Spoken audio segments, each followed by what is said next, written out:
cười tít mắt luôn. Rồi.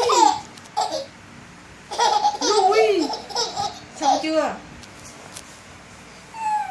Rồi.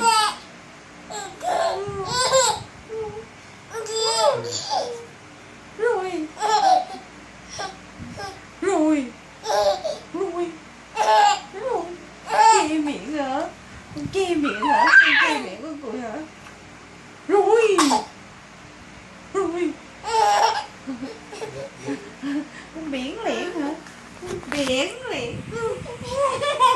Con biển liễn hả? Cho chanh nước miếng nước mồm không à. Rồi. Rồi. Rồi. Rồi.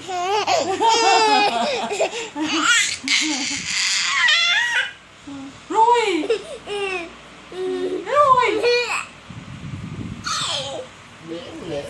Biển liễn. Rồi. Cái gì ông ba đang quay cái gì?